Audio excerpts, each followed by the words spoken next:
Garviel Loken était le capitaine de la 10e compagnie de la Legiones Astartes des Lunawolf, rebaptisée les Sons of Horus peu de temps après le triomphe du Lanor. Après s'être distingué à la bataille de 63-19, il fut intronisé au Mournival, le conseil consultatif du maître de guerre, et de ce poste, il fut directement témoin de la série d'événements qui allaient aboutir à la chute de son primarque Horus Lupercal, de ses frères Space Marines et de sa légion.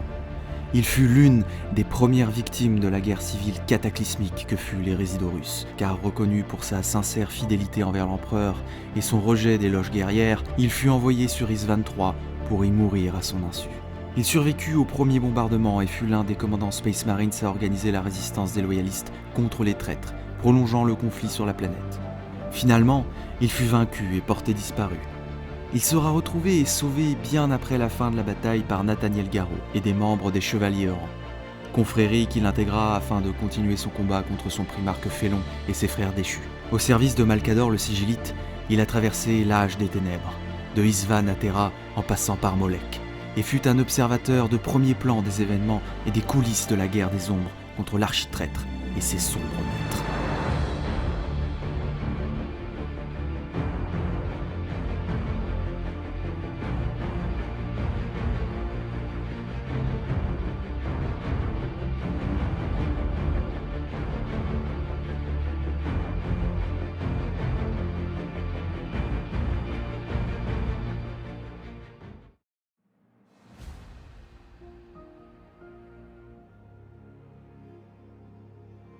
Officier distingué, notamment lors de la campagne de Zaramund, alors qu'il n'était encore que lieutenant, le destin de Loken bascula après la bataille de 63-19, un an après le triomphe du Lanor, où il mena un fer de lance contre le soi-disant empereur de la planète, qui était responsable de la mort du capitaine Astur Sejanus, membre du Mournival.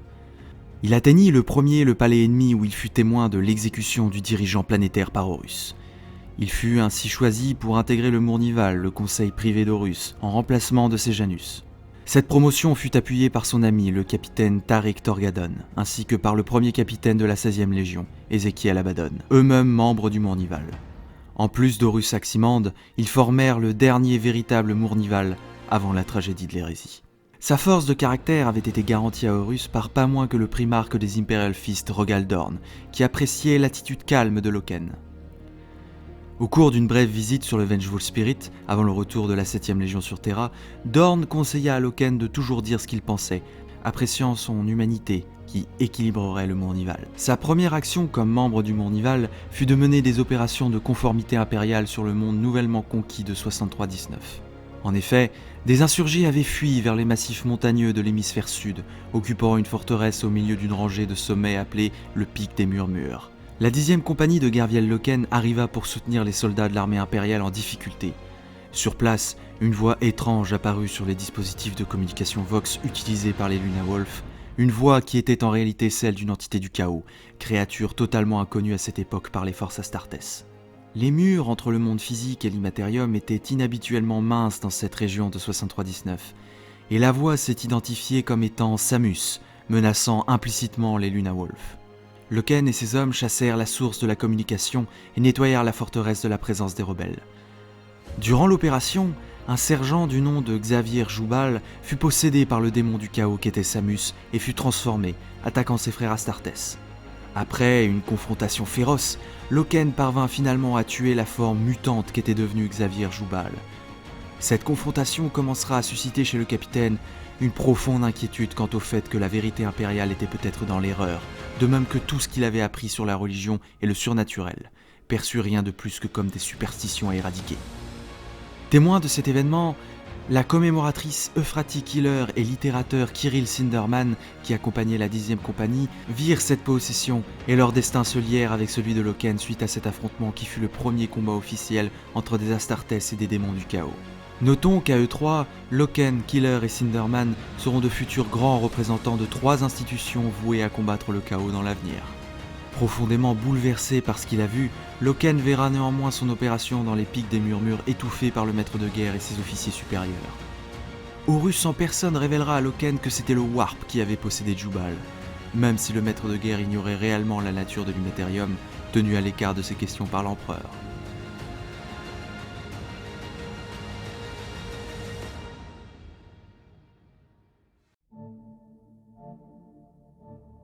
Après les terribles événements de 63-19, les Luna Wolves partirent aider les Emperor's Children sur une planète baptisée Meurtre par l'Imperium à cause de la férocité des Xénos arachnides qui habitaient ce monde. Les Emperor's Children étaient arrivés sur Meurtre pour enquêter sur la disparition d'une compagnie de la Légion des Blood Angels. C'est lors de cette campagne que Loken ainsi que Tarik Torgadon rencontrèrent et se lièrent d'amitié avec le capitaine Saul Terwitz de la 3e Légion. Loken combattit les arachnides aux côtés de son primarque jusqu'à ce que la campagne xénocide s'interrompe avec la rencontre avec l'Interrex. Civilisation humaine interstellaire très avancée, l'Interrex avait isolé les arachnides sur Meurtre, considérant que l'extermination d'espèces entières était immorale.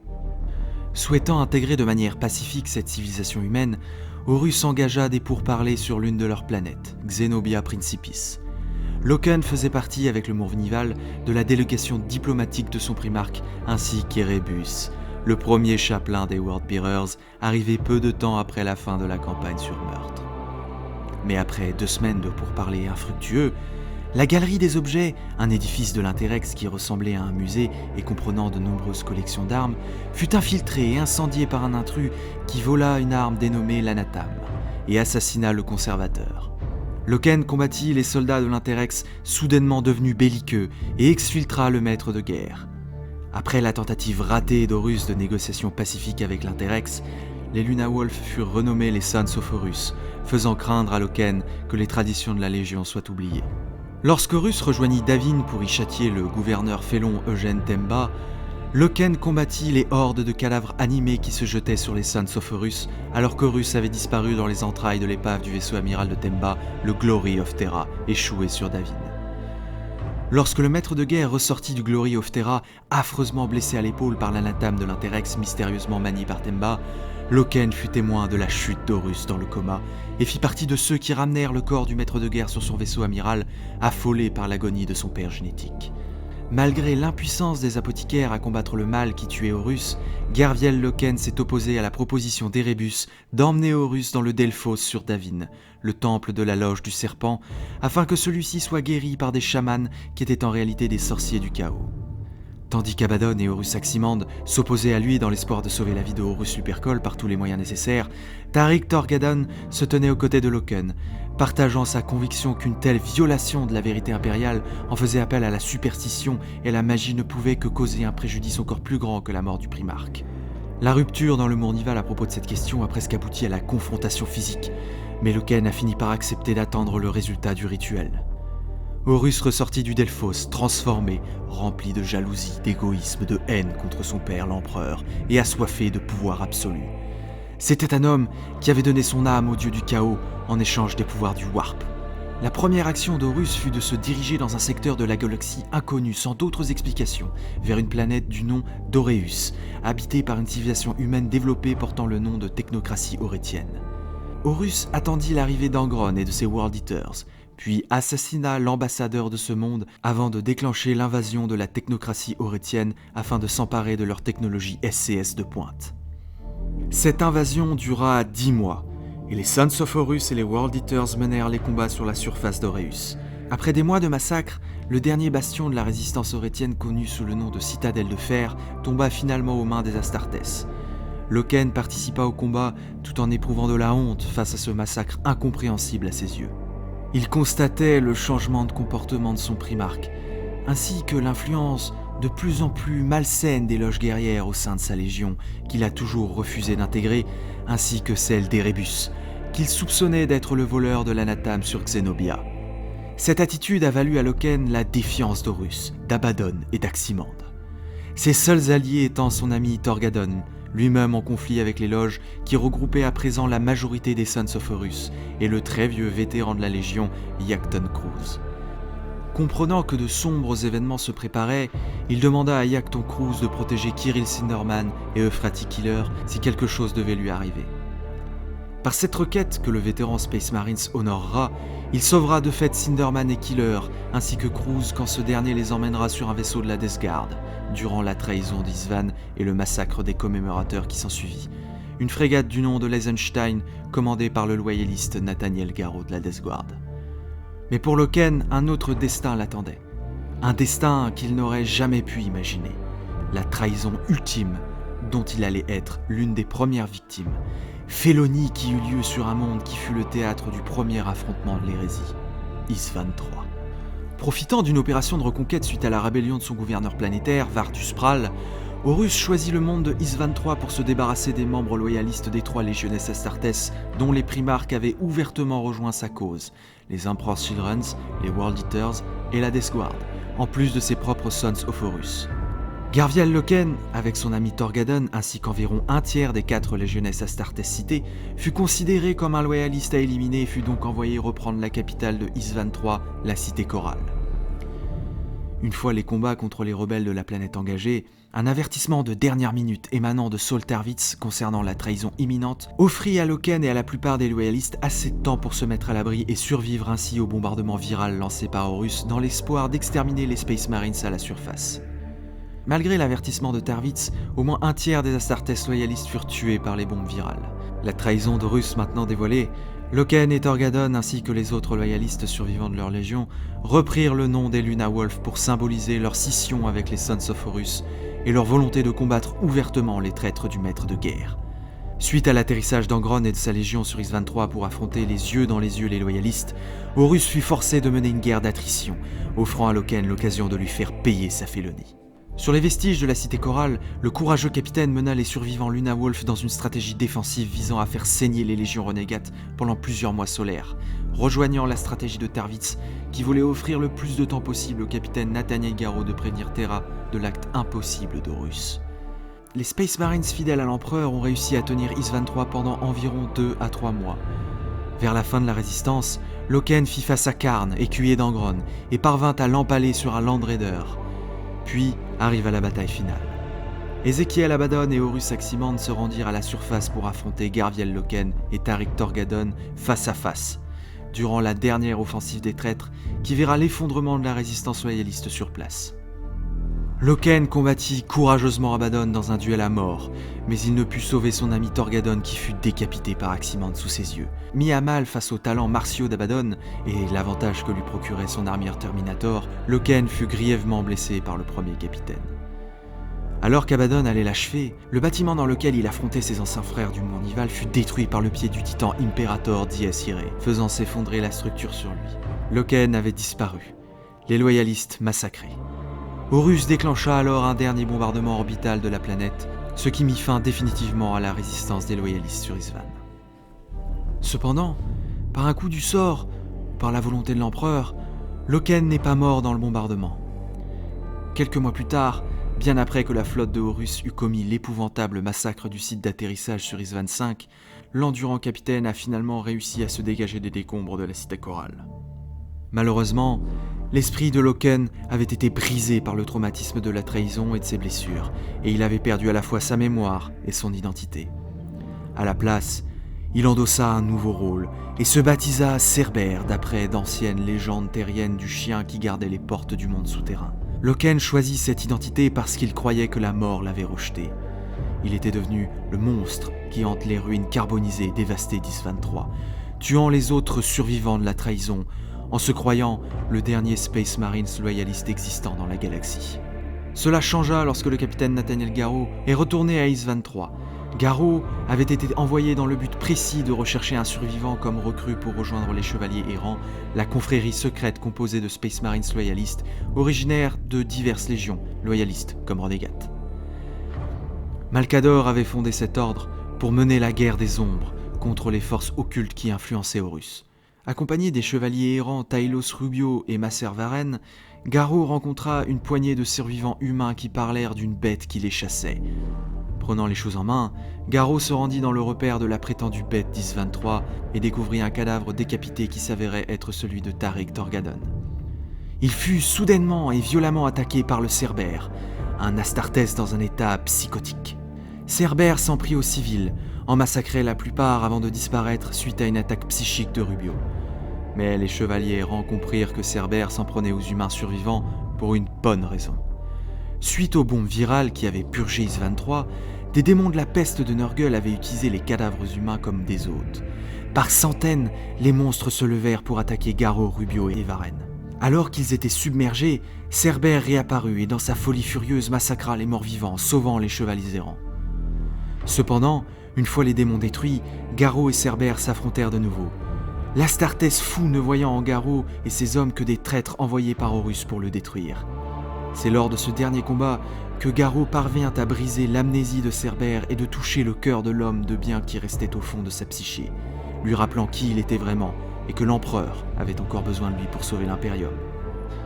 Retrouvant la mémoire et sa véritable identité, Garviel Loken accepta de rejoindre Garou et sa confrérie, puis quitta Is-23 pour Luna, afin de recevoir sa première mission du Sigillite. Il fut amené à la citadelle de Somnus sur Luna, comme une misérable chose brisée, un fou que Garou avait sorti des ruines de Is-23. C'est là-bas, lors de l'interrogatoire qui suivit, qu'il prit conscience qu'il avait frôlé la mort plus que jamais dans toute sa vie. Certains hésitèrent à lui faire confiance, se demandant comment il avait pu survivre à une telle atrocité. Avait-il été abandonné par leurs ennemis à dessein pour que Garou le retrouve ? Était-il une bombe à retardement programmée par Horus pour rejoindre les rangs impériaux et semer des ravages sans précédent dans les jours à venir ? Nul n'en savait rien.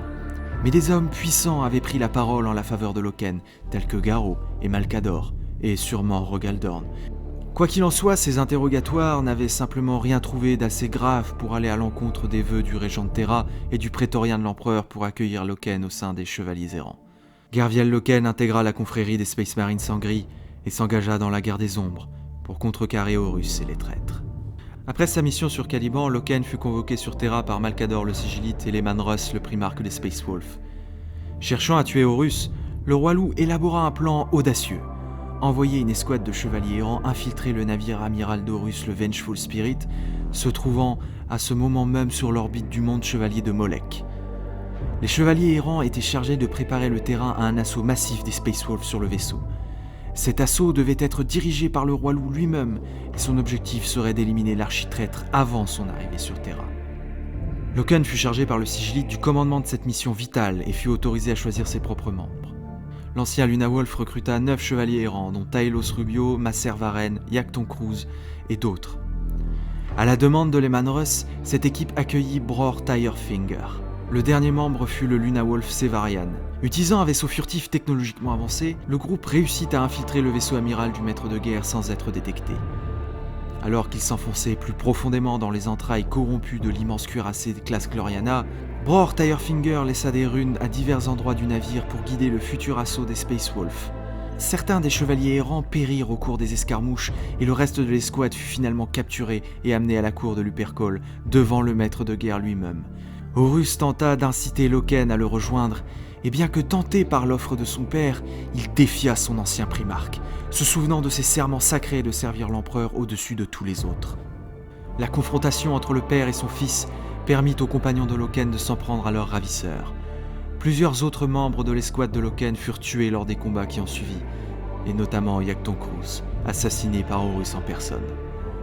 Les chevaliers errants durent leur salut que par l'intervention de leur vaisseau furtif qui tira par la fenêtre de la salle d'audience, les aspirant dans le vide où il put les récupérer. À son retour, Loken fut convoqué par Leman Russ sur les déroulés de sa mission. Honnête, Loken avertit le roi loup qu'il ne pensait pas que Russ serait capable d'éliminer l'architraître depuis son ascension sur Molech. Cela n'empêchera pas Leman Russ de se lancer dans une quête qui le verra mener l'assaut qu'il espérait dans les entrailles du Vengeful Spirit pour faire face à son frère lors de la bataille de Trisolian. Dans les derniers jours avant l'invasion de Terra, le monde trône était secoué par de terribles révoltes déclenchées par les agents d'Horus, notamment par l'intermédiaire d'épidémies démoniaques issues des seins d'insectes contrôlés par le Seigneur des Mouches, entité démoniaque de Nurgle et némésis de Nathaniel Garou depuis son périple sur l'Eisenstein. Loken fut chargé de surveiller le projet initié par le Sigillite à la Montagne Blanche, une ancienne forteresse souterraine située dans une région irradiée et stérile de Terra depuis les guerres d'unification. Malcador y avait enfermé un groupe de Sœurs du Silence qui avaient été capturés et torturés par les agents du chaos dans l'ensemble du segmentum solar. Retrouvées par les loyalistes lors des diverses opérations de nettoyage contre les cultistes du chaos, elles avaient perdu la mémoire, étaient traumatisées et ne répétaient qu'un ensemble de mots incohérents.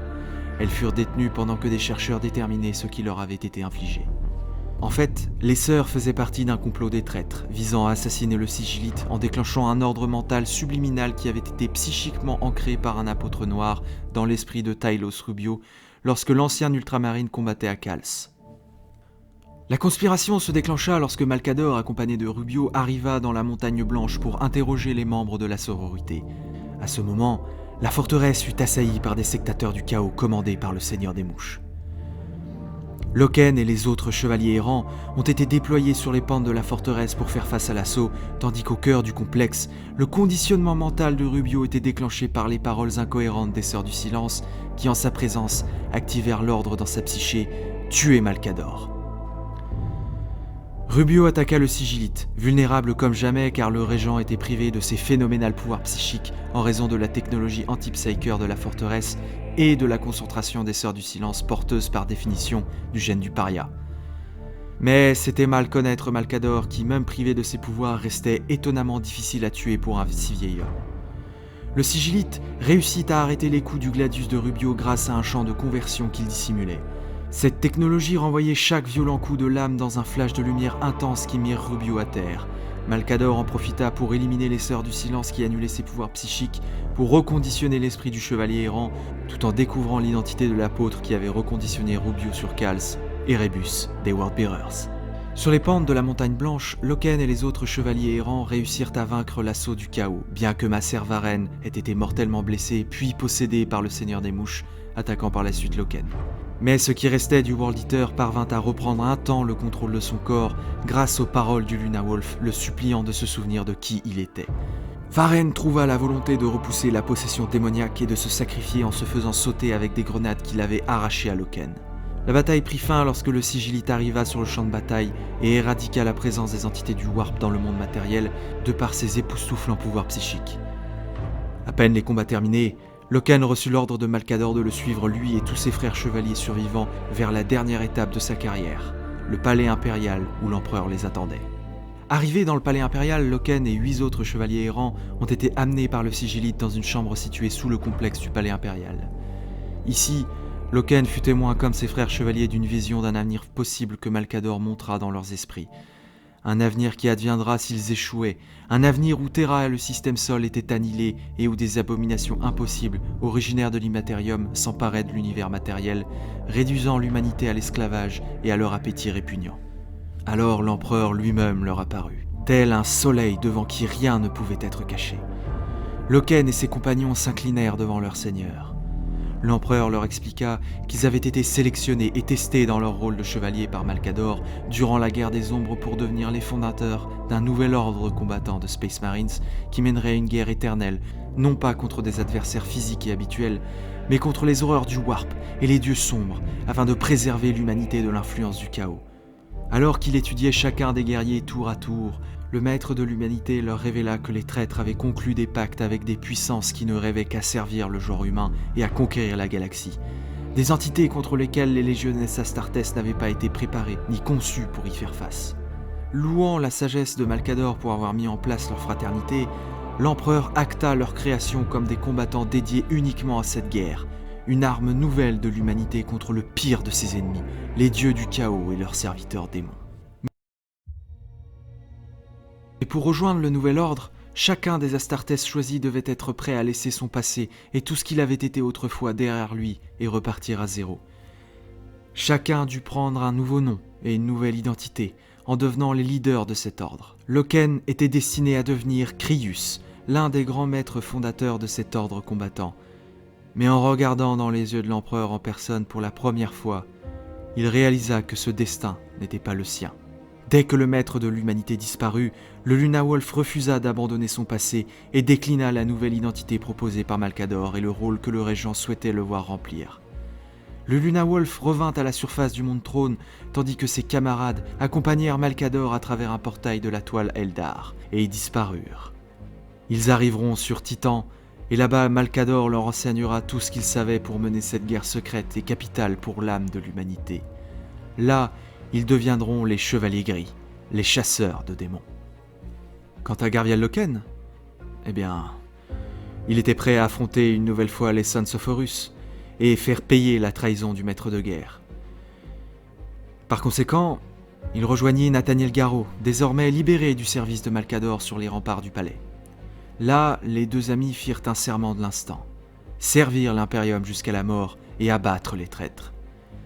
Alors que les vents emportaient leur serment de l'instant, Garviel Loken et Nathaniel Garro levèrent le regard dans le ciel de Terra, où de petits points de lumière éloignés et brillants signalaient le tir de vastes armes en bordure de l'espace interstellaire. Horus était enfin arrivé. Le siège de Terra avait commencé, et Loken était là pour accueillir les traîtres, l'épée à la main. La promesse d'une mort glorieuse lui faisait signe.